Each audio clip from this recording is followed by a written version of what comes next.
Hey, this is John Lee Dumas of the award-winning podcast Entrepreneurs on Fire, and you're listening to the Excelsior Journeys with George Sheri, presented by the Right Pack Radio Podcasting Network. Prepare to ignite.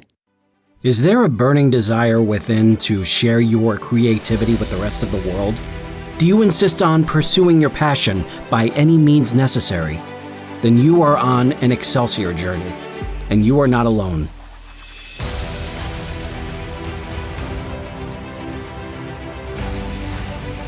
Welcome back to Excelsior Journeys. I'm so happy that you guys are here, and I want to take you guys back to around 2011, 2012.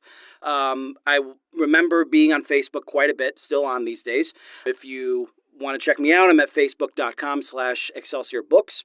And during that time that I was on there, I was introduced to the vast writing community in Facebook throughout all of social media, really. And one of the things that a lot of writers like to do is they post their pages for their books, for their either their books or their business or whatever, and invite other writers to go ahead and like them, interact with them, and so on.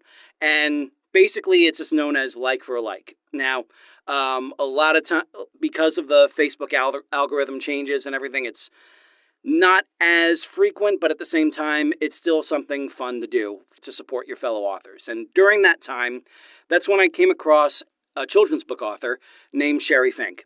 And there was something about her that I think it was just the fact that she was not the type of person to just drop a link and walk away. She was very interactive with all the other writers. She was incredibly interactive with her page.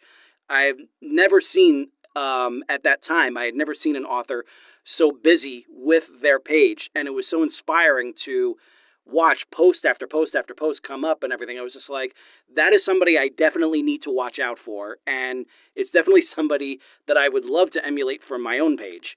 And not only was I able to follow her, but she and I eventually became friends.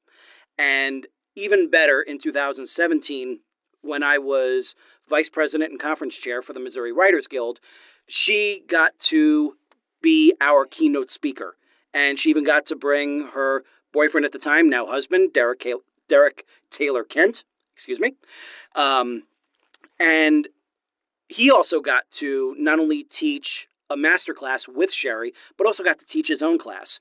It was a great experience working with the two of them, and it was that befriending from Sheri that also led me to assist Derek with working on an audiobook that would eventually go on to win a Reader's Favorite Book Award, audiobook award. So it's something that I'm really, really proud of, and it's a real pleasure to have both of them here to talk about their Excelsior journeys. Allow me to introduce Sheri Kent and Derek Taylor Kent. My friends, how are you? Great, how you doing? Fantastic. I'm doing great, and I'm really, really grateful that you guys could find your time to be here. I know how busy you guys are. In fact, you guys are so busy that you are currently starting up a brand new collaboration together. Before we get further into the interview, before we go all the way back, let's let our audience know what you're working on now. I understand that this is a special project that you guys have recently unveiled called Whimsical World. Tell us about that. Yes. So Whimsical World is the name of our company. And the way we see it is it's an empowering brand that inspires, delights, and educates kids of all ages while planting seeds of self-esteem and high achievement.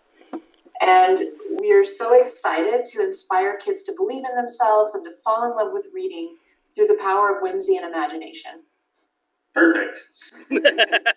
That's awesome. That's perfect. And that's exactly what this show is all about as well. I believe the current president of the St. Louis Writers Guild and also the head of the Right Pack Radio Network, David Lucas, said it best when he said that this show is all about exploding the human potential. That was what he was. That was what he said when we first unveiled this show, and it's something that definitely definitely rings true. And what you guys have with Whimsical World is a perfect match for that. So, if you will, let's go ahead and take a little trip back in time.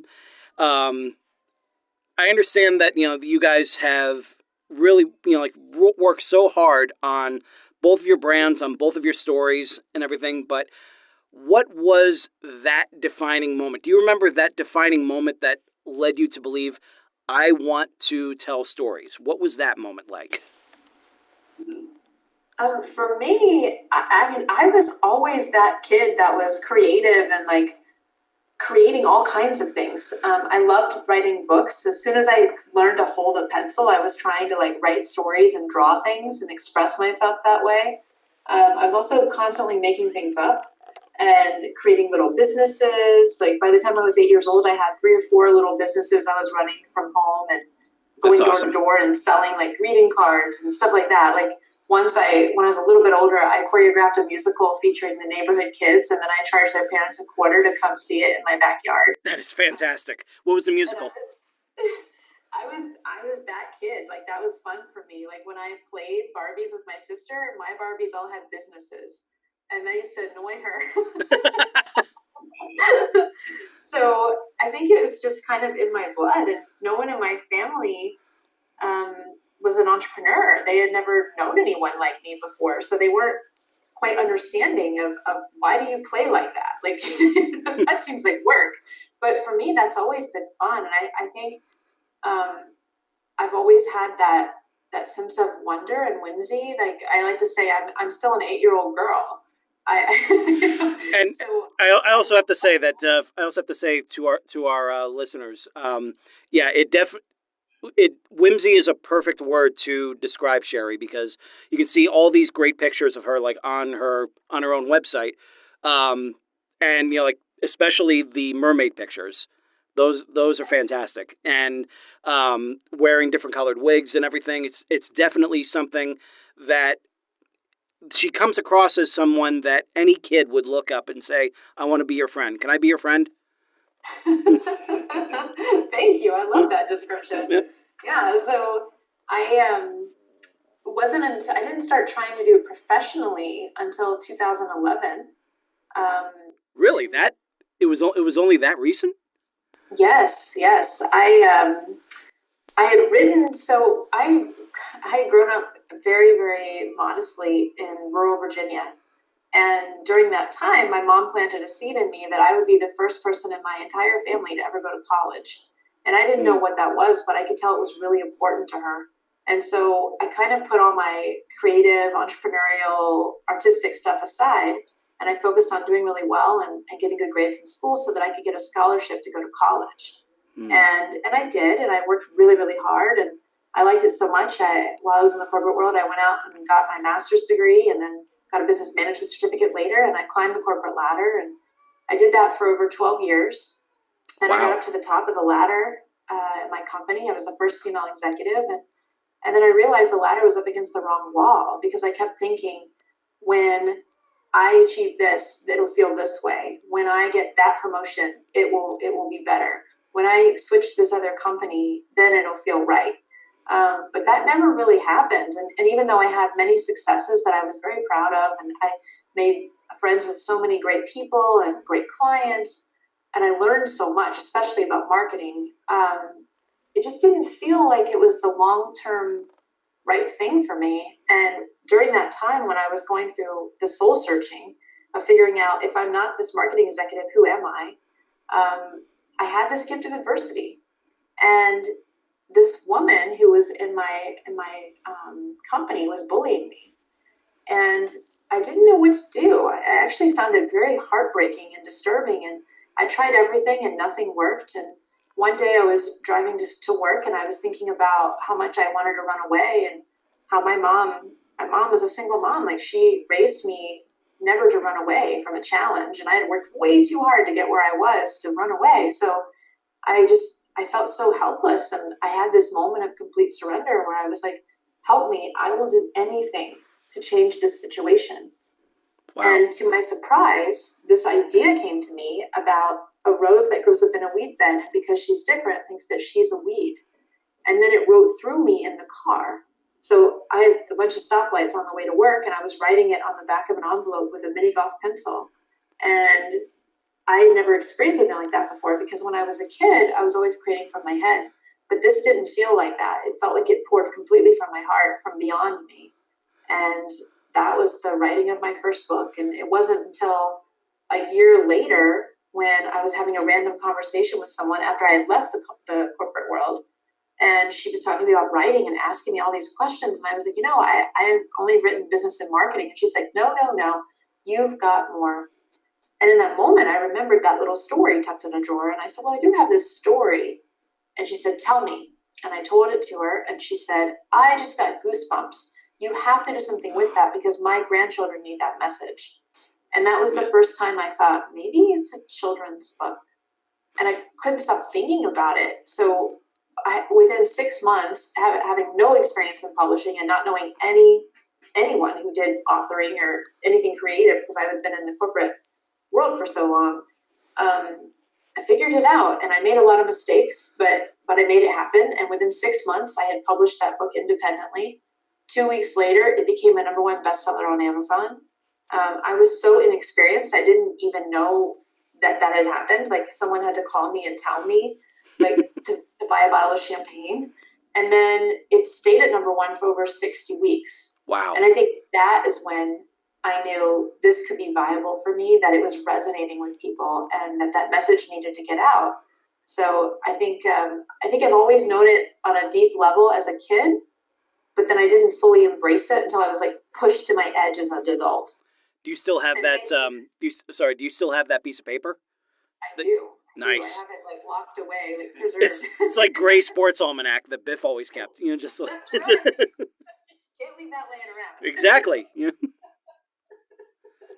And that really was like, that was the, I wish that I kept all of those steno notebooks that I would fill with these stories. Actually, a part of me wishes that, because I remember just how bad a lot of that writing was. But just having that nugget with you always, like that's awesome that you were able to hold on to that. Thank you. Yeah. So Derek, how did you get? What was your moment that made you say, like, I need to do this? I think Sheri and I we were pretty similar kids who then took very different trajectories in life, almost opposite, and then we ended up circling back around and meeting up again around the same time. I was like her, like I was always like the writer kid. And I remember when I was 7 years old, I used to read the dictionary during free reading time in class. Wow. I wanted to learn like the weirdest, craziest words I could, so I could stop my teachers in my writing. I was writing really long, crazy stories, like during creative writing time, like kids would try and end theirs as quickly as they could, as one write like a paragraph, and mine would go on and on and on. As I liked it, and I would get into it. I just loved telling stories, even at that age. And I started writing my own book, having my own like journal of writings and poetry that I started with a friend that became hundreds and hundreds of pages long.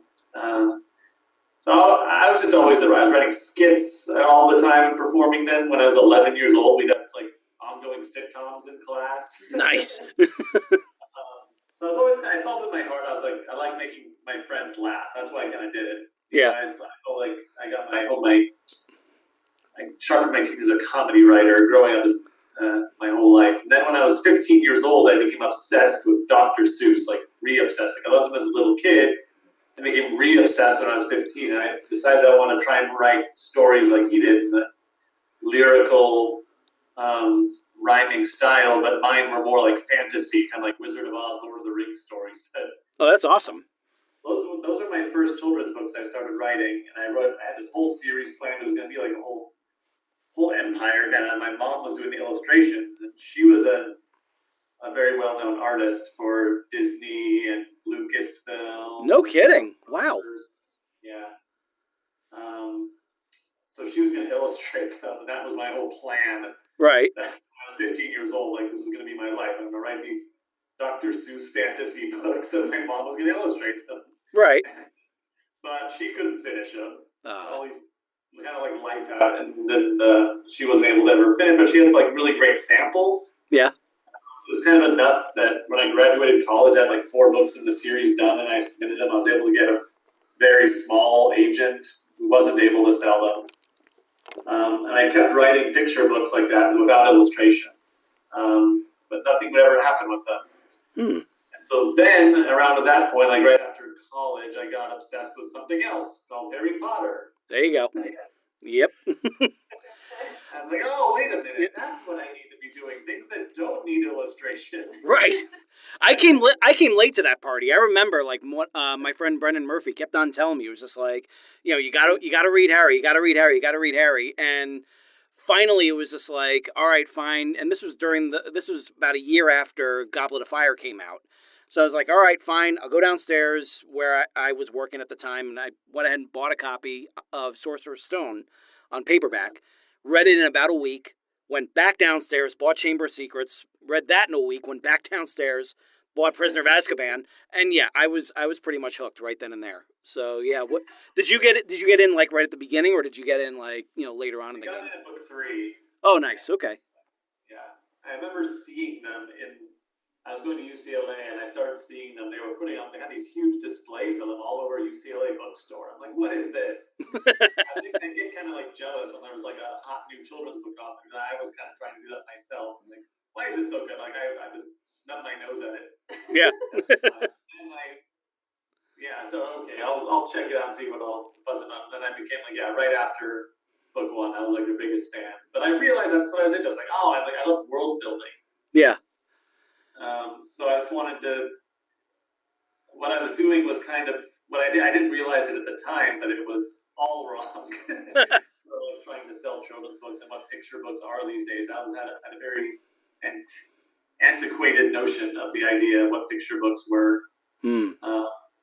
So I started writing that. I kind of wrote my first novel that took a couple of years, like writing and then editing and trying to get it in a place where I wanted to submit it. I started submitting it early, but it wasn't in good shape. But eventually I felt like it was in good enough shape to submit. And with that book, I got my first agent. Oh, nice. And I submitted to hundreds. Wow. Yeah. Persistence is key, ladies and gentlemen. Persistence is key. Yes. And he tried to sell it. That one, it didn't get a book deal. And that lasted for months and months, but he really liked it. But one editor at HarperCollins really liked it, was on the fence, ended up passing, but really liked the title of the book and my writing, which was called, at the time it was called Scary School, My Homework Ate My Dog. It was a dark fantasy. But it was also kind of like the title and the kind of theme was kind of screaming young kids, but it was like really dark, kind of like older, like later Harry Potter books kind of style. It's kind of like the old Tim Burton shorts, like with the like Vincent, like that sort of stuff. Yeah, but they saw that I had this comedy voice, and they wanted something lighter and funnier. Mm-hmm. So then realizing I had that bite, like I had that little thing of interest, I was like, okay, I ran with it. And I kind of did something totally different. That was like pure, more comedy, which was much more the heart of me and what I am. Mm-hmm. That became Scary School. Still Scary School, something totally different. Right. And then, so I wrote that whole thing. It took about a month. Nice. So we submitted that back to them. And then like a week later, they had a 3-book deal from HarperCollins for the Scary School series. Wow. Launched that whole new life. That whole time, that was when I was around 30. About my whole 20s, I was acting. I was always doing creative playwriting. I did musicals. I write and direct musicals.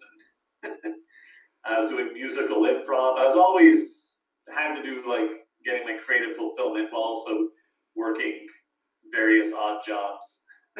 I get it. Yep. Yeah. Oh yeah. There's that,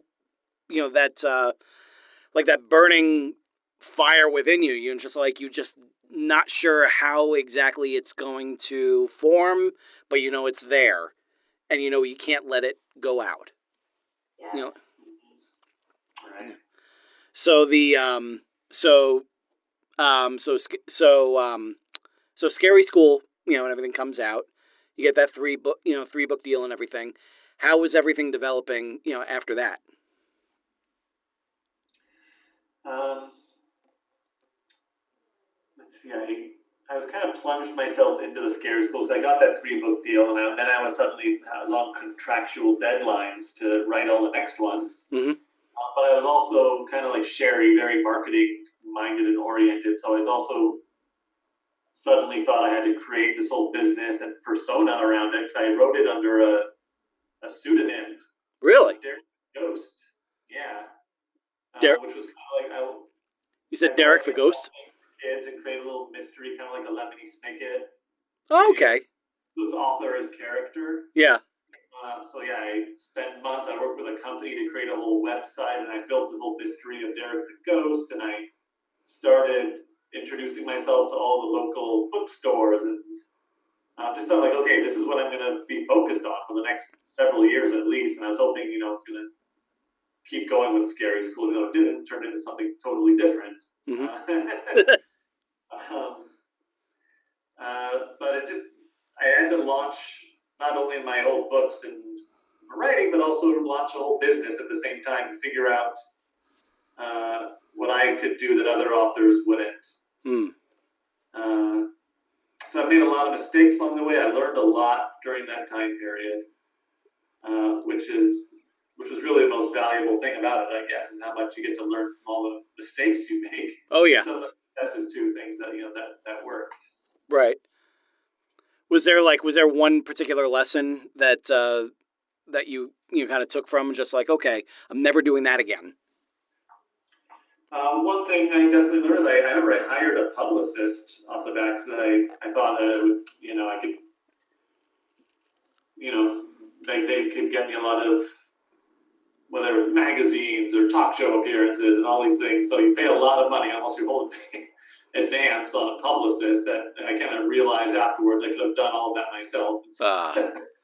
That's. But they kind of learned from them how to do it at the same time. If they hadn't done that, I wouldn't have realized that I could have done it all myself. Yeah.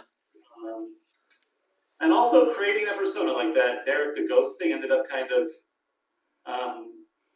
being not so great because after Scary School kind of came to an end, all my books after that didn't make sense that they were written by Derek the Ghost because they weren't horror comedies anymore. Right. My next books were El Perro con Sombrero that I got a book deal for from Holt Macmillan. Oh, nice. And then, Kubrick's Game that you worked on, and all my successive books, like none of them have made any sense as Derek the Ghost. Right. So I had to kind of drop that persona and rebrand myself, which was like starting over from scratch. Yeah. For everything I created. So I probably would have just stuck with my normal name and gone with that rather than started off with that whole different identity. But it was definitely, well intentioned, and it definitely had a good aim. But yeah, I definitely see what you mean when it comes to how limiting, that can be. So Sheri, going back to you. So The Little Rose comes out, it becomes a big hit. And was it then that you realized that you had other stories, other, quote unquote, little stories that you could tell? For the first month, I think I was just in the sheer awe of it. And I was using the #1 best-selling status to open bigger doors. Like I really wanted to work with a children's nonprofit that I had benefited from as a kid.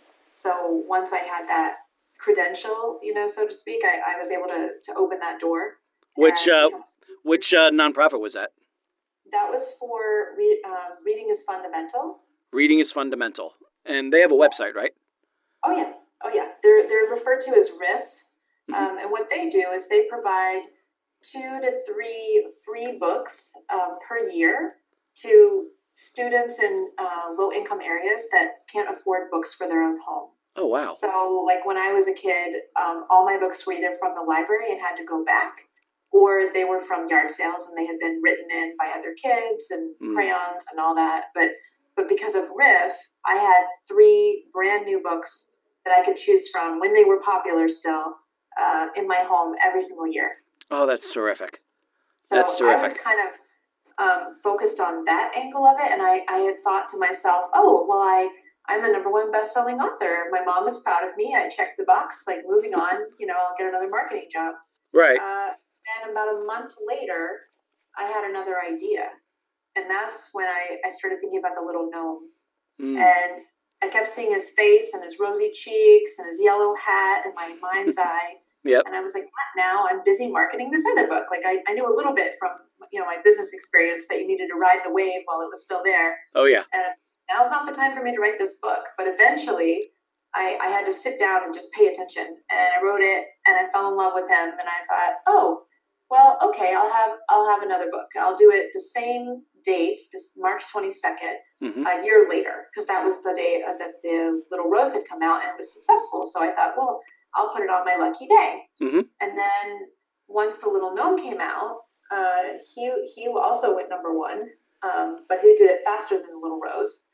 And then I had an idea for an alphabet book called Exploring the Garden with the Little Rose. So it was like, it took the characters from those books and what I thought might be future characters from the books too, including the unicorn, which is my newest one, right, years later. And it broke down the alphabet and the garden vocabulary for little kids. So the storybooks were for ages 5 to 10, and the alphabet book is for ages 0 to 5. And I thought that was really good because it introduced them, it helped them learn things and introduced them to this whimsical world of characters that when they got a little older, they would be able to read about, in the storybooks. And I didn't know anybody who was producing 2 books a year at that time. I was still pretty fresh myself.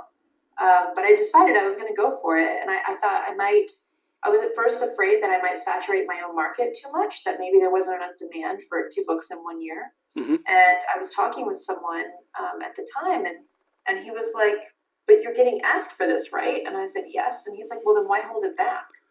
That's a great point. That is a great point. Yeah. Why would I do that with an old-fashioned notion that you have to wait a certain amount of time? So I did. I released that one 6 months later. It also did extremely well. And and ever since then, I've just kind of followed my inspiration, whether it's in children's books or completely different genres. And I've been learning the business along the way. And, it's fascinating because I feel like you have to have 50% creative artistry and 50% business mastery. And yes, it's like the perfect match for me because I feel like we both have that split, so we can understand like the wanting to be to have the creative integrity of your work, and also the need to be able to market it and talk to people about it and all of those things. So it's been just really amazing, like meeting Derek a few years ago and having someone who could connect with me on all of those levels and like just elevate together. That's amazing. And I know that there are a whole lot of authors out there, myself included, that that really push that storytelling aspect, that really want to get their work out there. But as soon as it's out there, then it's all of a sudden just kind of pulling back a little bit, just like, I hope you like it. Just kind of like, it really is. It really is getting that work out there. Just knowing that they're, granted, they're, I'm sure there are, people that are out there waiting to kick your teeth in and everything. But I mean, that's the way it is with every work of art. That's just something that we all just kind of have to, just make our peace with and push on. So when, since we were saying before how The Little Rose came out, huge bestseller and everything, when that came out, did you utilize your marketing know-how with, right then and there, right from the start? Or was it just something that just caught on its own? I was planning to do a big campaign in July. The book came out March 22nd, and it went #1 in 2 weeks. Wow. So I hadn't even really gotten myself together. Like I was planning something in July, and then when it went #1, I was caught off guard, and then I was like, okay, well, I guess this is what we're doing. Like I'll do an international release on in July. Yeah, yeah. And why not?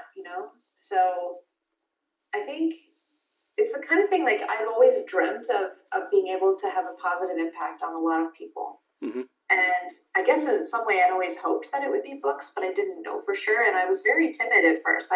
I'm actually a very introverted person. I just get really passionate about certain things. And as long as I can focus on that, I can be extroverted about those things. Mm-hmm. And I think this was, I had a lot of embarrassment, I guess, that I had experienced bullying as an adult.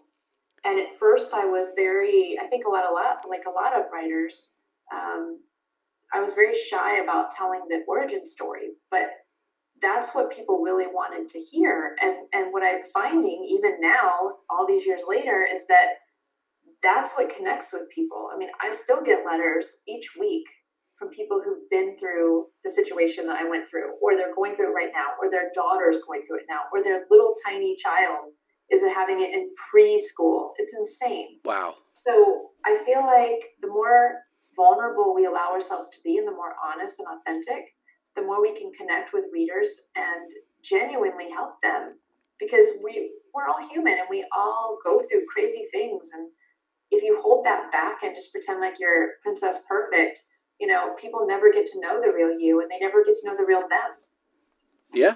Yeah, absolutely. I mean, like this, just coming out and saying this, here on the show is so beneficial, because I'm sure that you're going to be hearing from, like a lot of people that, that have felt the same way, that have gone through the same type of strife, and have either been able to utilize it and make it into something, harness it into something, or they're not quite sure how to harness it. So I'm really, really glad that you said that, because, this is real.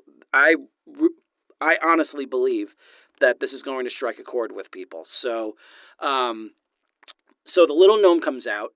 That's a huge seller. The Alphabet Book comes out. That's another big seller. And then, did The Little Seahorse come after that? It was The Little Firefly. Little Firefly. Then The Little Okay. Seahorse. Wow. Then My Bliss Book, which was an inspirational journal. Mm-hmm. And that one, like, all my origin stories are really interesting. I think it's like anything else. It's serendipity, right? Like, yeah. I've been studying these thought leaders, inspirational thought leaders, for years. Yeah. And I have been taking notes on the things that they said would work, so that you could elevate your life and feel happier and more fulfilled and be successful and have this amazing family. And I was like, well, I want all of those things. And so I was distilling down, like, the things that they taught, and I was testing them for myself. Mm-hmm. And there's that business mindset again, right? Like, I was testing meditation and working out and gratitude lists and victory logs and all of the things.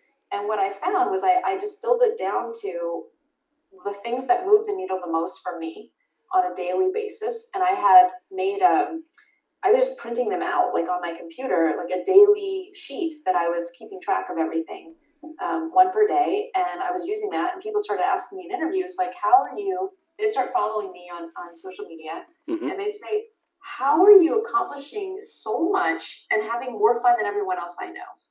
Yeah. And I was like, well, I think it's because I'm doing these things. And they're like, well, what are the things? And I'd show it to them, and they're like, oh my God, I need this. And so that's when I thought, well, maybe I should make it into a book. And then I thought, if I'm going to make this journal, I'm going to make a pink cover on it. I'm going to make it super fun and girly for me. And so I came out with another book, and it was this inspirational journal. And a lot of coaches use it for their clients, Mm-hmm. because it keeps me on track. I have it open right here on my desk. That's where it sits every single day. Yeah. I go through and I write things as I go, and there's just some power about it. Like, it's just the things that matter. And I have in it, like, things that I do to make a difference to other people, actions I take toward my goals, things I do to nurture myself. I capture my serendipities for the day. And then one of the most powerful things, and I think this is the thing that gets the biggest results for people from what I'm hearing, is that I have this thing called a bold ask. And I learned this from Jack Canfield, who's the creator of the Success Principles and the Chicken Soup for the Soul Empire. Okay. And it's like so each day you dare yourself to ask for something that you're uncomfortable asking for. right? Mm. So it might be something small, like you want a discount on your cable bill, right? Right. Or it could be something huge, like you'd like to be on the cover of a magazine. Yeah. And it's just each day you ask somebody, you ask the universe, you ask something for something that's a stretch for you. Mm. And what ends up happening is if you ask in a way that's very respectful, like what would it take to XYZ, Right. people are enlisted as a hero and they want to help you. Mm. And the answer won't always be yes, and you have to be okay hearing no, but there's just something about it that that's so powerful because you become a more confident person and people rally with you Yeah. because they want to see you win.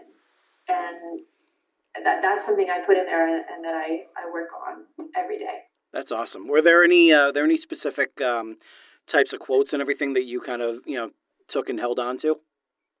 Oh, yeah. Well, my favorite quote is the person who says it cannot be done should not interrupt the person doing it. That's And awesome. that's a Chinese proverb. That's awesome. that is awesome. And yeah, it's and basically like what, like your whole story basically kind of reminds me of one of my recent favorite quotes that John Lee Dumas introduced me to, and it was Albert Einstein's quote, "Try not to be a person of success, but rather a person of value." And Yes. it just seems like what you guys are doing with Whimsical World and everything. It's just just good positive things that you're doing for children, for the writing community as a whole. Like I really think that it's, you guys need to be people that other writers, especially independent authors, really kind of like latch onto and want to learn from. Today's show is brought to you by Audible. Audible is offering our listeners a free audiobook with a 30-day trial membership. If you've never been an Audible customer and want to see what they offer, just go to www.audibletrial.com/Excelsior Journeys and browse the unmatched selection of audio programs. Download a title for free and start listening. It's that easy. Why Audible? Audible content includes an unmatched selection of audiobooks, original audio shows, news, comedy, and more from the leading audiobook publishers, broadcasters, and entertainers. And with this free 30-day trial, you'll have your pick of it all. You can hear books of all genres narrated by Jim Dale, Stephen Fry, Will Patton, Alex Hyde White, Jeff Brick, Neil Shaw, William Demerit, and even a few by me, George Soroy. So go to www.audibletrial.com/Excelsior Journeys and start your own 30-day journey with Audible today. Derek, getting back to you. So what was it that prompted Kubrick's Game? Because that's what really brought us together. Well, you can see my little succession. It's kind of a theme with me where I got obsessed with Dr. Seuss and then Harry Potter. Mm-hmm. Then I read a book that became like my new favorite book that I'd read in years, which was Ready Player One. I was wondering, like, whether that came first or whether, like you were able to, grab onto something beforehand. I wasn't sure, but, like it definitely had that same kind of vibe that made it a lot of fun. Right. I read that book and I was like, oh, so that one, if you haven't read it, it's sort of based, he created a puzzle adventure novel that was based on that author's passion, which happened to be 1980s pop culture. Very much And so. I was reading it, and I was like, man, if I was going to write a book like this, I wonder what I'd write about. And the answer struck me immediately, which was obviously Stanley Kubrick. Nice.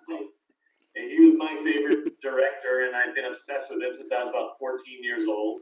Wow. I knew everything about him, or at least I thought I did, until I started doing my research. So that kind of the idea came to my mind about, what would that book kind of be like? And it kind of just lent itself to that kind of story so naturally because there's so much mystery and symbolism surrounding his movies already, and be kind of like uncovering all those secret hidden meanings through a treasure hunt of sorts, kind of like in Ready Player One. It's like the monolith coming to visit you, just Right. kind of doing that loud humming and everything. all of a sudden, all of a sudden, you're smashing at bones, like sitting at your computer, just like I think I figured out how to do this. Exactly. Strauss music starts picking up. You're throwing it into the air. It turns into a full book. So, It's my favorite scene, as described in the book too. oh, it's fantastic. So I thought, like, what would it be like if Stanley Kubrick left behind a mysterious treasure and the clues to find it were hidden in his movies? So that That's idea awesome. was just rolling around in my head for, I don't know, 3-6 months. And then I finally decided it was going to be my next project. I was like, I couldn't get it. When that happens, that's when I know that's going to be my next thing. Yeah. I can't stop thinking about it. But that kind of led me into, probably the biggest creative journey of my life, where it was like a year and a half of solid research, almost full time. Wow. As my writing, it was just researching, and then it was probably 6 months straight of writing just to get a rough draft done, and then another year of editing before it was ready. Oh man. Yeah, I've been down that road, and yeah, it's it can be very tedious, but at the same time, it's just like you just have to buckle down and just say it's just making the book better. It's making it better. You just have to keep pushing. So out of my comfort zone. Yeah. Because I had written nothing but picture books and middle grade books. I didn't have an audience, a reader who was older than 12. And I was just so used to writing in that style, I had to retrain myself.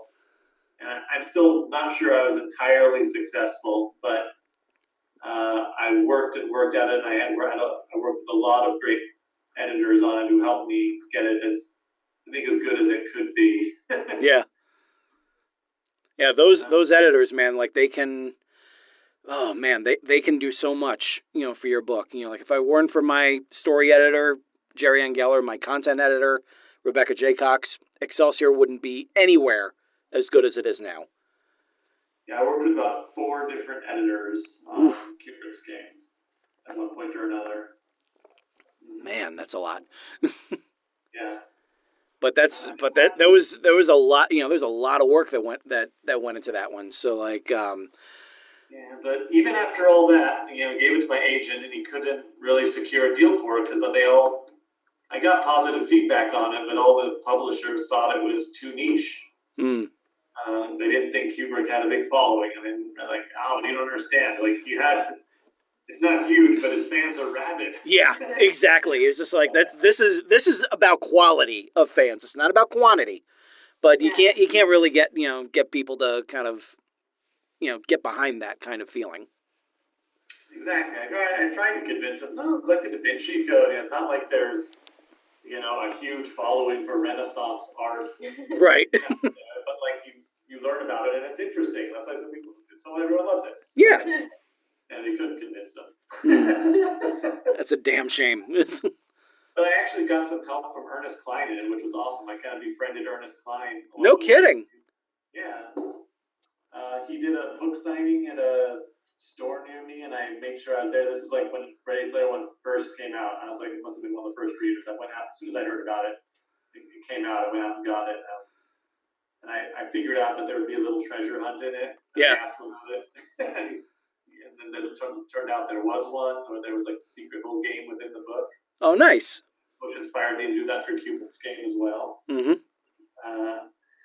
And yeah, he ended up, we kind of just emailed back and forth about it. I kind of told him about my idea, and he ended up referring one of his editors to me. Oh, that's great. Publisher, so he was helpful along the way. And then after getting rejected by the major publishers, ended up getting a deal with a hybrid publisher. So I got to have a whole different kind of experience working with what's called a hybrid publisher. Right. Where it's so hybrid publishing is something kind of in between independent and traditional. So that's been a whole different kind of journey I got to learn about in itself. So with hybrid, like we can actually kind of just give a brief explanation to our listeners. When you say hybrid, do you mean basically like there's no advance up front, or there's money that you're putting in? Like what's the where does the combination of it all? Yeah, I think you're kind of on the right track with that.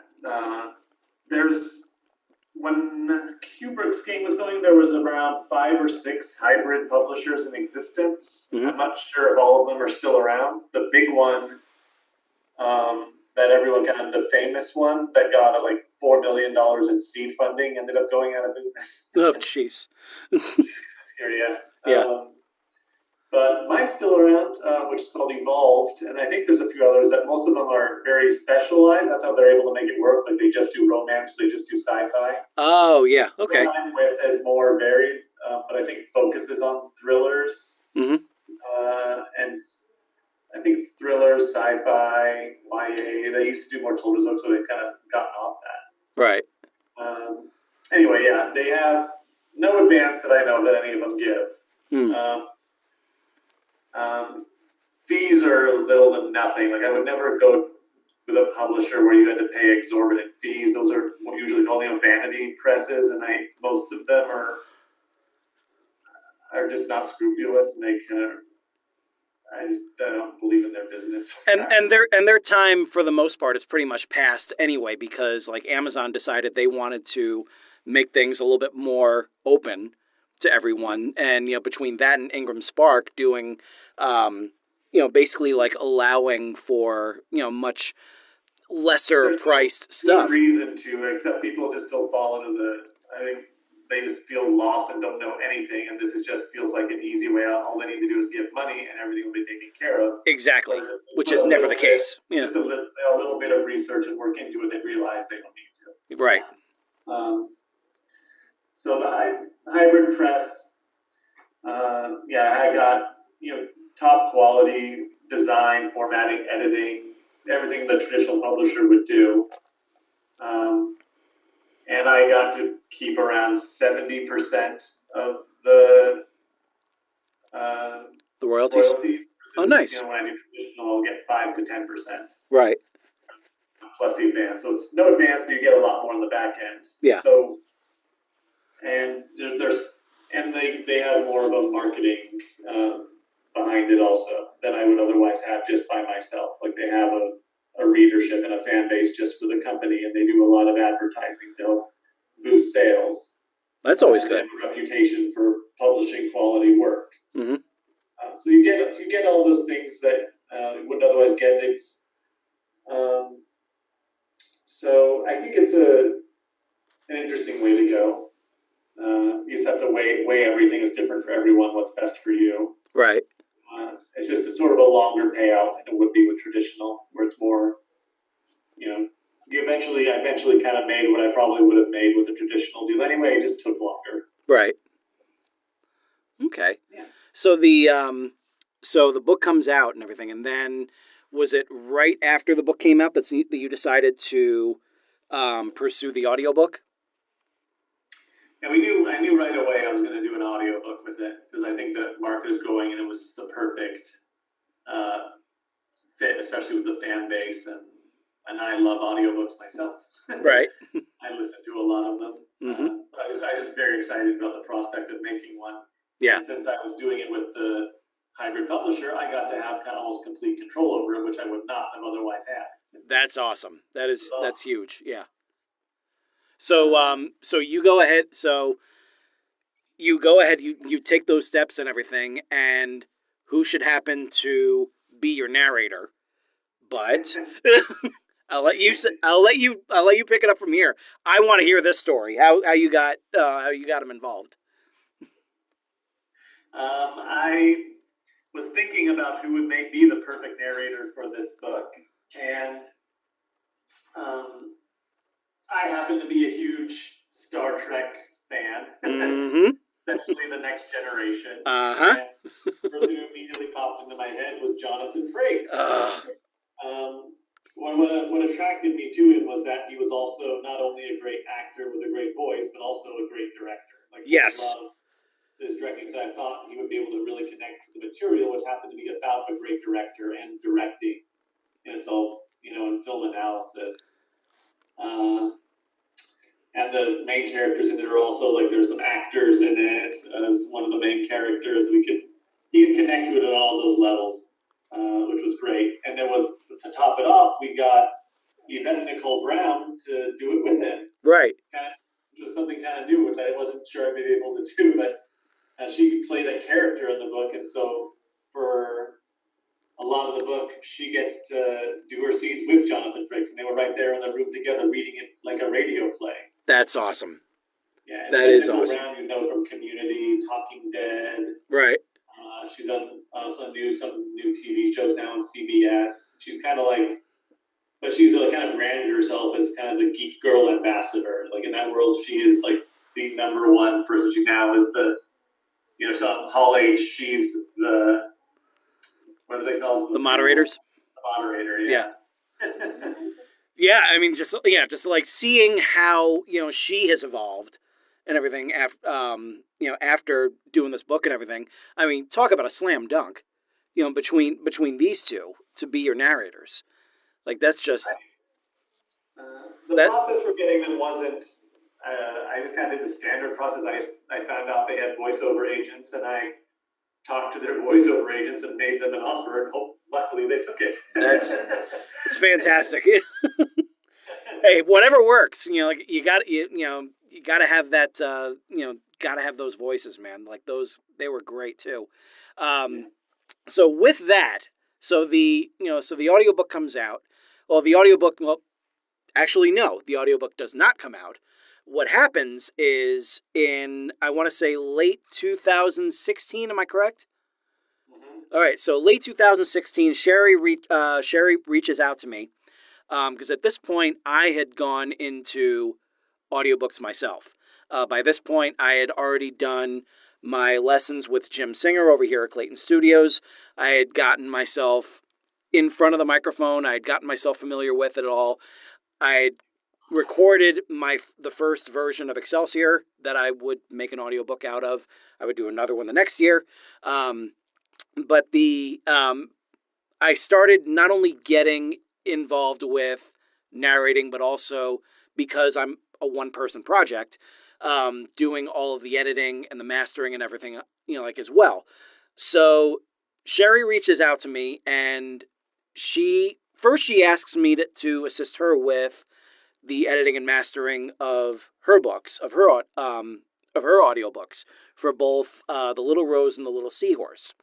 And I got to help her out with basically just taking out the pops and the extra breaths and everything and any sort of mistakes and stuff, and put it together. I think in a solid package for both books. And then she reaches out to me and says, can you help me with my friend Derek's project that he's got going on? He's got this audiobook, and the mastering didn't come out as good, so we need it to kind of fit Audible standards. Will you help us out with that? And so I'm like, yeah, sure. I'm thinking it's just like a small project and everything, just like I had done before.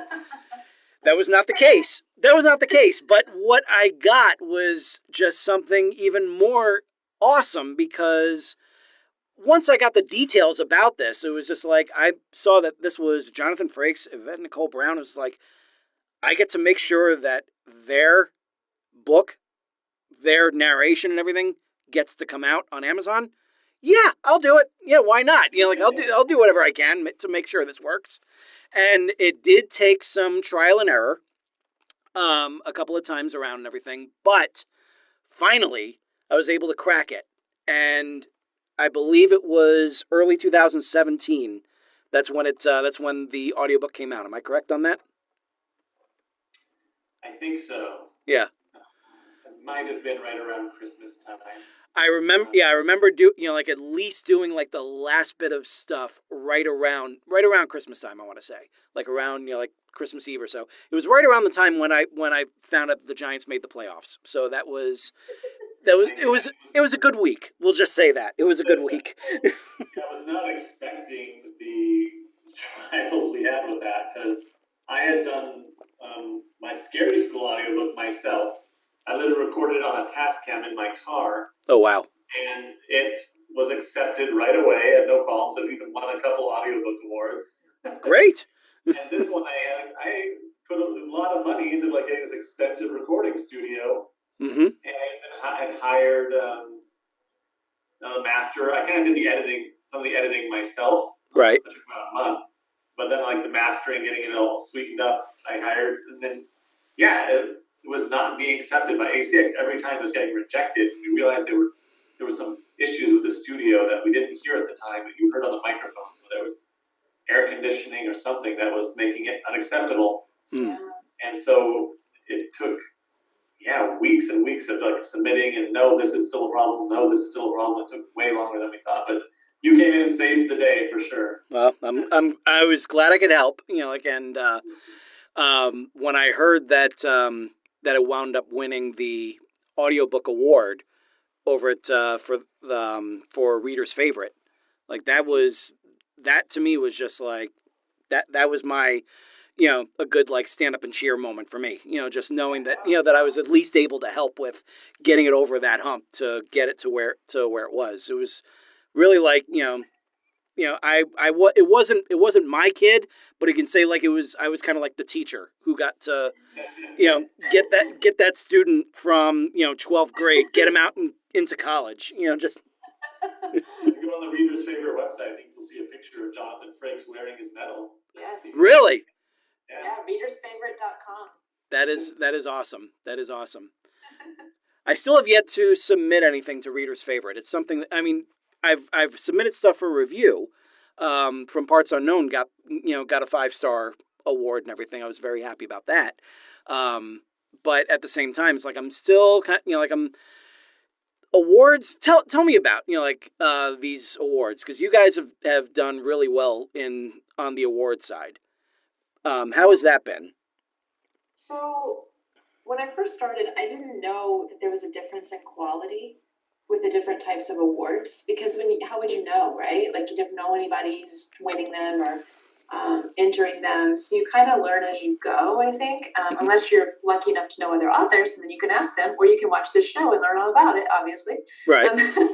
But so what I found for my books, I had two favorites. One is the Reader's Favorite International Book Awards, Mm-hmm. and the other is the Mom's Choice Awards. Mm.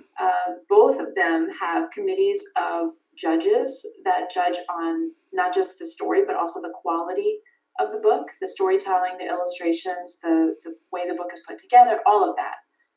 The Mom's Choice Award is for family-friendly products, and they do two different levels. They do a gold and then a standard level. And I was so proud when my brand won, like my series, won the gold.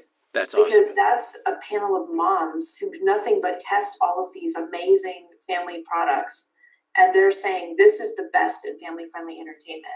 So that to me weighed a lot. And then the Reader's Favorite, I've been really blessed. I've won several medals from them, including 3 golds. And it's one of the few award ceremonies that actually have a physical ceremony. They do it in Miami every year in November, Mm-hmm. and they have a beautiful event. I actually was one of the keynote speakers at the night before event. No kidding. Last year, and that was a huge honor because I remember going there. I only had one book. It won gold, and I didn't know anybody there, and I made a bunch of friends, and then to be able to go back these years later and to share some knowledge and help these authors was just so impactful for me.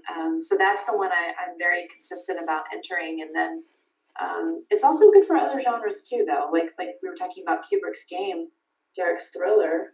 It won gold. Like it took the best in the whole world.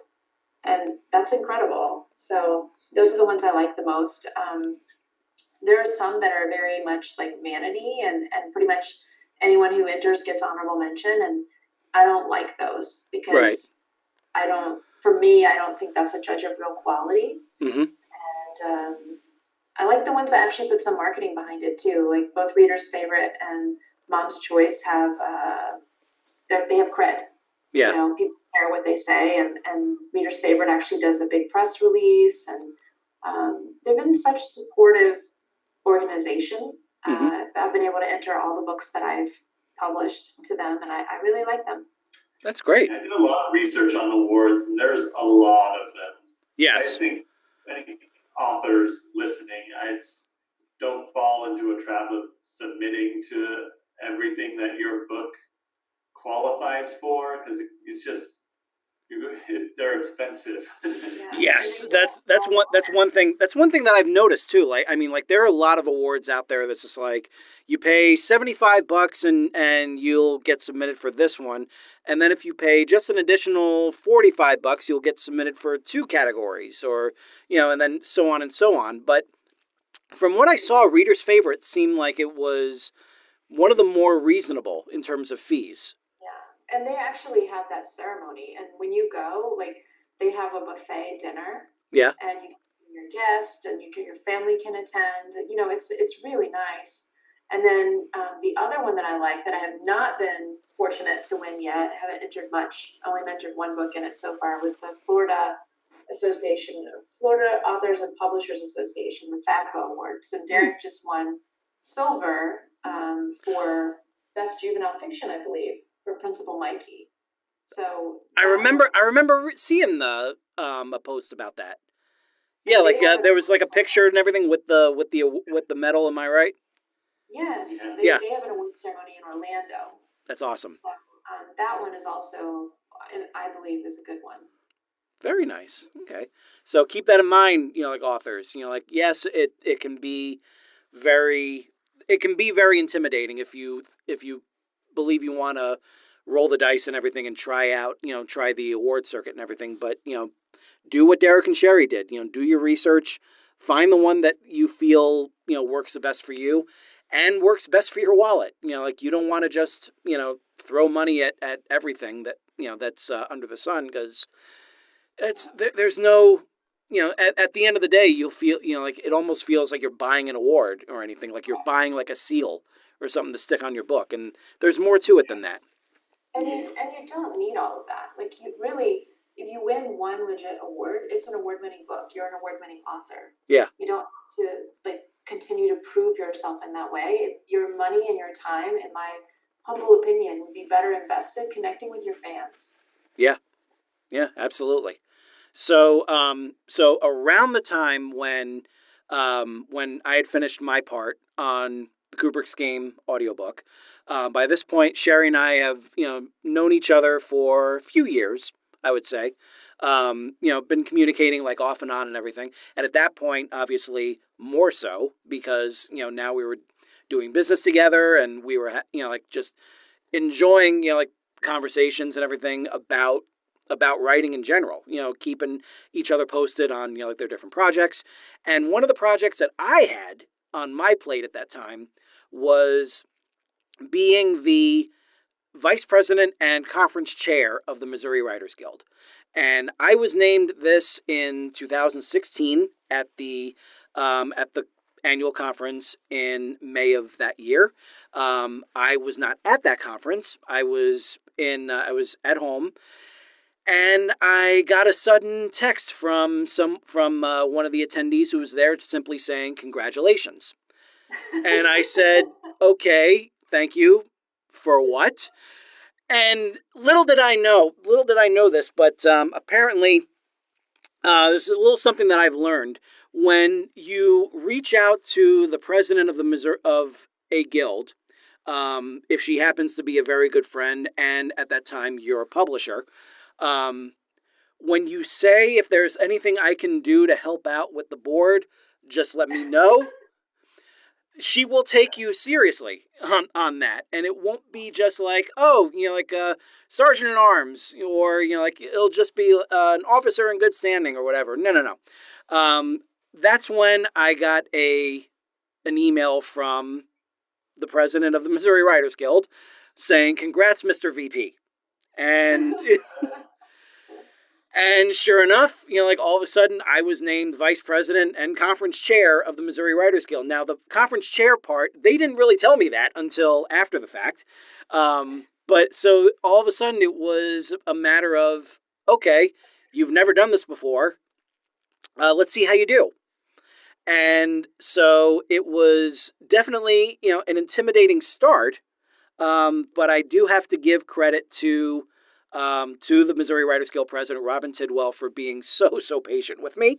And also credit to the entire board for letting me find my way and figure out what I was going to do with this conference. And a big thing that I had on my plate was figuring out who the keynote speaker was going to be. And at that point, I had seen quite a few posts from Sheri on Facebook about all these different events that she was speaking for. And so I reached out to her because she has always inspired me. So I know that she would just tear the house down, inspiring a whole bunch of authors in one ballroom. And we were able to make an agreement. She was able to make it fit in her schedule. We were able to make it fit financially. And sure enough, we got her out to Columbia, Missouri, and she was able to bring Derek with her. So that way, he was able to not only help her with teaching her masterclass, but also he was able to teach a class of his own. So it wound up being an incredibly fruitful experience, and an extra bonus for me that I got to meet them face to face finally. So I know my experience, which basically consisted of running from room to room and sweating profusely, but changing my shirt, several times, like as I went. But tell me about your experience doing this. What was that like? Because I know that everyone who was there, even though our attendance was, kind of low and everything, because we were up against the Oklahoma Writers Federation, which is currently a well-oiled machine. And so they were able to take a lot of our thunder. And we also had, speaking of thunder, we had a flood that that blocked off a big part of 55 South. So it was a very interesting experience. But I do have to say that every single person that was there absolutely loved hearing from you, because they were coming up to me and showing me all their notes and everything that they were taking. I got to just kind of take a peek around the room and watch everyone just kind of reacting to the story that you were telling for during your keynote address. And it was great to see that. So how was your experience? What was that like for you? Oh my gosh, I was so honored when you reached out and asked me if I was available to do it. I was like, oh, please let my calendar be available. So I really need to meet him. I really want to meet you, and I wanted to meet your beautiful wife. And Yep. I was so excited to get to go to Missouri and to get to experience some of the magic that you guys have, despite the rain. Yes. Never let that really rain on my parade. We were out the baseball game beforehand, and we went to the Arch, and we were got the last tour available before the winds picked up. So we were lucky the whole time. Nice. City Museum, we loved that too. The City Museum is a lot of fun. For anyone visiting, St. Louis, it's basically like one big interactive building. Just everything that's there. It's great. Yeah, it's so much fun. Yeah, and so, but more importantly, we got to meet all these incredible writers. Your organization was so, you guys were on top of it. I was very impressed. I've been fortunate to speak at a lot of writers' conferences, and they're not always as well organized as yours. And so it was so wonderful to see people really, really wanted to be there. I mean, they had to. They braved the storm and the flooding. And Oh, yeah. We were all very happy to be there. And I'm still friends with so many of the people that we were blessed to meet then. Yeah, I love seeing all these different likes or loves or comments and everything on your threads on your posts and everything. Just seeing from people like Margot Dill, from Nicole Evelina. God, there's so many of them. Kim Staflin. I mean, just coming from Canada. Kim, talk about a trooper there. It was just an amazing group that really just kind of blew my mind, seeing how everyone was. I loved the opening night. I remember we did the first line readings of people's books. Yes. Everyone got to talk about them and what their impressions were. And some of the, I don't know if they were editors or agents were like, whoa, if I read that first line, I would want that person as a client right away. That one's my client. Yeah. Yeah, and that first night we had Bob Yell. We had I went back and I was looking at all my lines, opening lines in my books. Now I think about it a lot more seriously than I think I ever did before. Yeah. Like, oh, how perfect is my first line? Exactly. And that first night also we had Robert Yelling as our Friday night, keynote speaker. And That's right. and Saturday afternoon we had Tim Wagoner, Yes. I was so thrilled to finally be able to meet him. And it was just like like I said, it was just a really great experience all around. Like everyone was just happy to be there and really enthusiastic about the whole process. And I'm so glad to say that I made like so many friendships from that. Yeah, it was so great too, getting to lead that masterclass with Derek. Yeah. That was I believe that was the first workshop that we had led together, right? Officially. We had been on panels and things like that, but we never like had a solo workshop that we got to lead together. And it was great because we got to cover a lot of different facets of publishing. And for children's books, you don't often hear the indie experience. Mm-hmm. And so I think it was so nice because everyone there, they got a taste of like real world, what it would be like if you did this path versus that path. And for people who've been on every path. So, yeah, it was just a joy. And I feel so grateful that you invited me and Derek as well. And that we got to, hang out and learn from the other authors too. Yeah. I learned a lot. And so did you guys get to sit in on any classes? Oh, yeah. As well? Anytime that I was not speaking, I was learning from other people. Nice. I like to get the most out of those things. Oh yeah. Oh yeah. Yeah, we had some really awesome panels that are really awesome classes. We actually had Wayne Uday who had huge attendance numbers for both of his classes. We actually want to bring him back out for the 2018 conference. Oh, great! And Ben Reeder, did a couple great ones. Just like I said, I can go on and on about that particular weekend.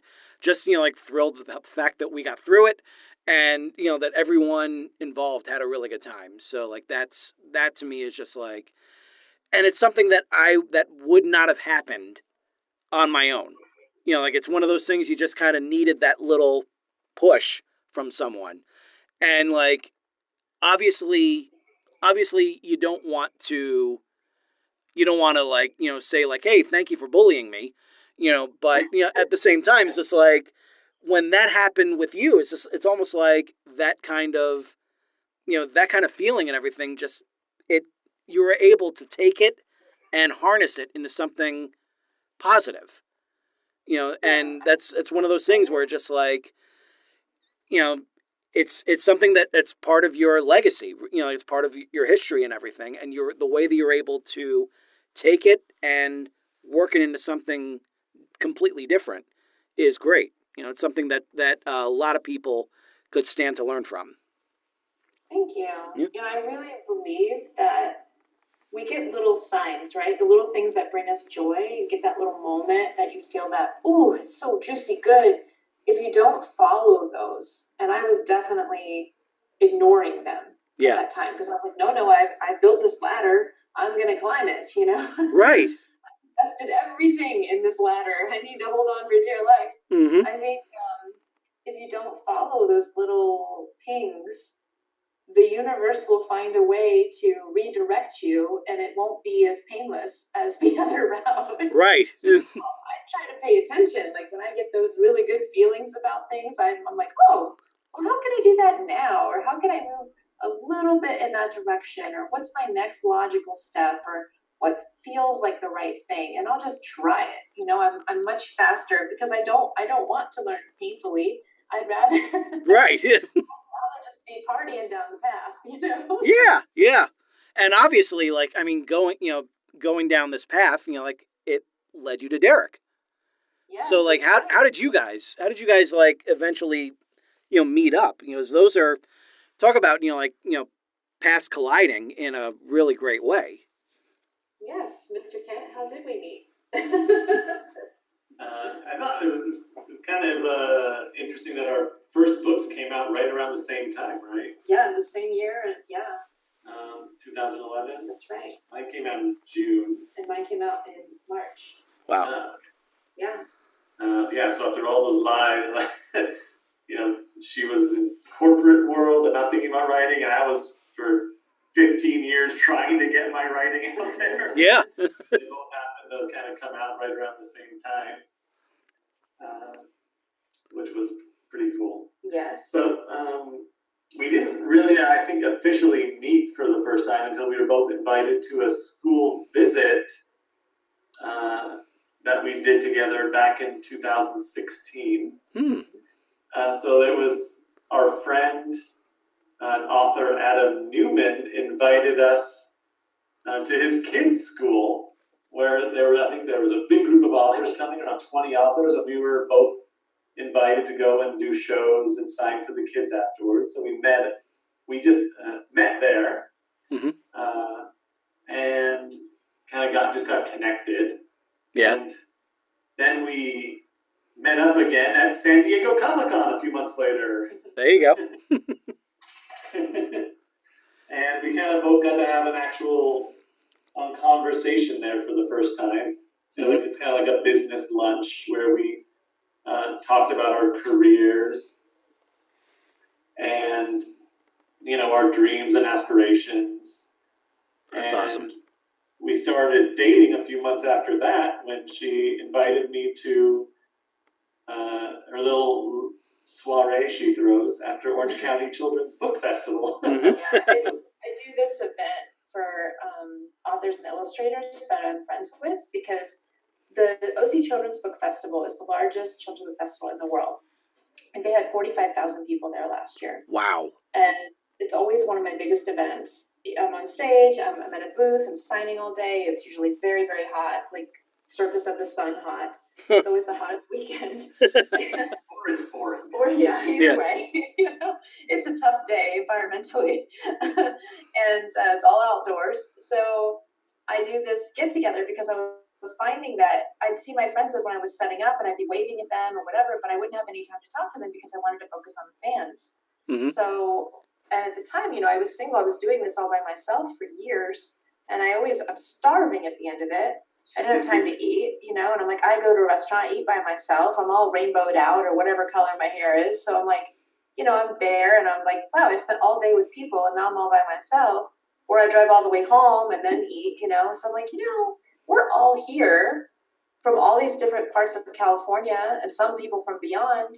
Let me just get a private get-together on the calendar and have fun with my friends afterwards. So we do. We have an informal meetup, and we have dinner, and we get to talk, and it was so fun. And I remember Derek sat right next to me, and we were chatting with our friends, and I just had such a great time. And all the times before that, after that event and many others, I was exhausted, from a full day of driving down there, setting up, being outside all day, being on stage, right. all the hands, and then packing everything up and going back again.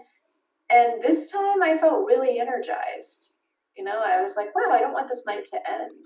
Yeah. So I knew something was afoot. He felt madly in love with me.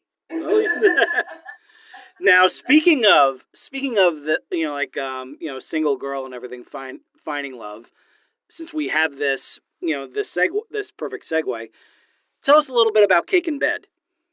Oh, so Cake in Bed is my romance novel, and I like to call it a sweet and sexy happily ever after. And that book came out the year after my Bliss book, and it was different for me. Like Derek, I had never written a book for grown-ups before. And I knew from the start that it wasn't a children's book, but I didn't know what it was, until I started writing it. And then during the editing process, I realized, oh, I'm really writing about the same theme, which is self-love and self-confidence and esteem.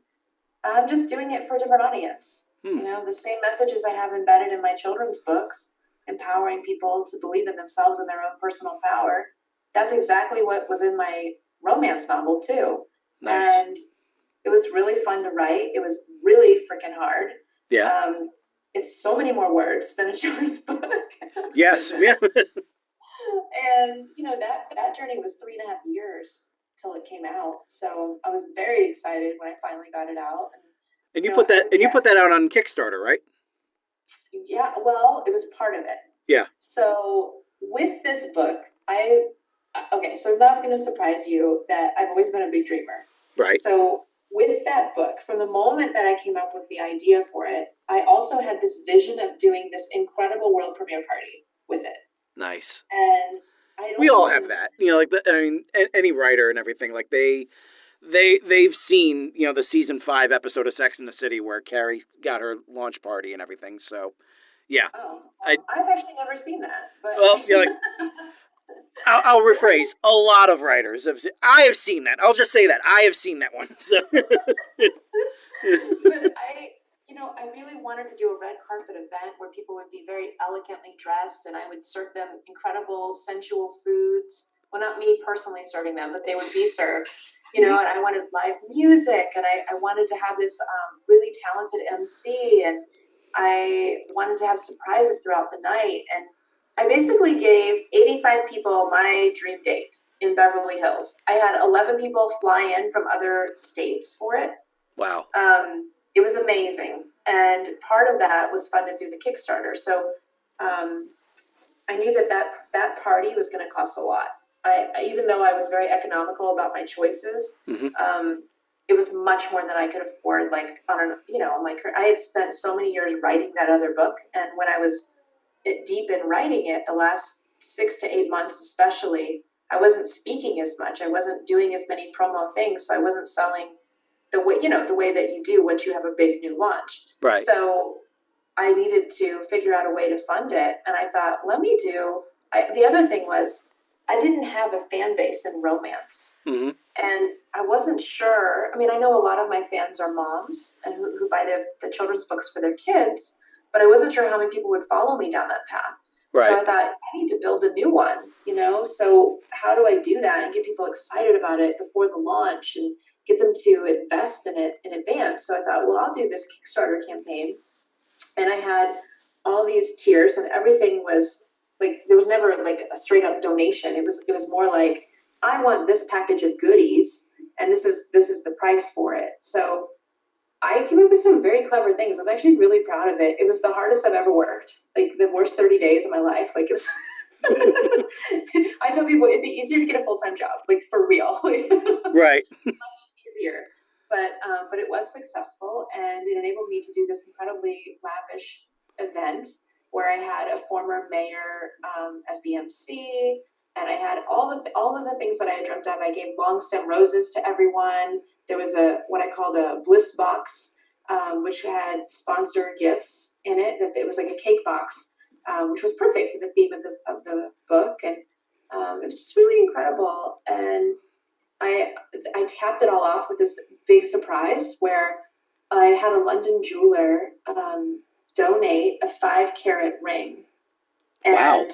I gave it away. Oh man. To one of the people who were there, and everybody who was there, they purchased their ticket as part of their package, and it was just really amazing to see that dream come to life. And it showed me too that you can go way beyond the book. Like, yeah. I like immersive experiences. I think that's why I love Comic-Con and things like that so much, because it's interactive. It's more than just you're isolated at home reading the book, which is a nice experience too. But I always want to bring those things to life. And like the dream is just getting bigger and bigger, like now with the newer books too. And now that I have Derek here, he's equally a big dreamer. Right. And encourager, so it's very fulfilling. I don't know if I'll write another romance, even though I get a lot of people asking me if I will. They want to see a sequel.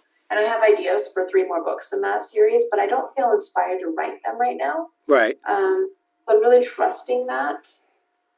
Because after that book, Derek and I had published a book called Counting Sea Life with a Little Seahorse, which is a numbers-based book for ages 0 to 5. And we're having a lot of success with that. It's a STEM book for little ones. Oh, that's great. And then, most recently, I had The Little Unicorn come out. Mm-hmm. And that was a book that I was working on before Cake in Bed, and ultimately put on hold several times as I was trying to figure out the story and it just wasn't the right time for it, you know, and I had almost given up on it. And one day I was telling Derek about it, and how it was almost like my biggest shameful secret that I had said I was going to write this book and then didn't, you know, back in 2013. And he's like, you know, what, that's a great idea. Like, you should go for it. And so it made me really look into it again, and I got excited about it, and I just finally freaking did it. Like, There you go. the best feeling, you know, like it's out and it's there. And Yeah. there's love words and there's fairies, and I'm really excited because there's diversity of fairies in my book, and I really want kids to see themselves in books. I think it's really important. And like, I have a little boy fairy, and you just don't see those, you Right. know, and I have lots of little boy fans. I think, you know, just that's just one example, but it's important that kids can see themselves in stories. Absolutely. Very Absolutely. excited about that. So we do have to wrap things up, but before we do you guys have anything? So you were saying that the little unicorn just came out. Do you guys have anything to plug? I know we have Whimsical World, so you know, like, Yeah, so Sheri and I just launched our big brand together, where we combine our books into their own kind of, I guess, called the empowering children's brand. So you'll be hearing our dog Xander tapping around. Sorry. He just came in to say hi. aw, Yeah, so he's a star del perro con sombrero, by the way. nice.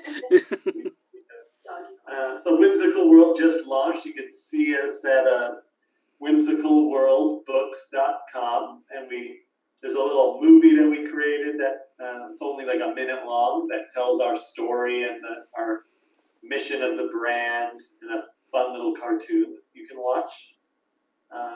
And I have a book coming out. My newest book will be Doggy Claus, Perro Noel.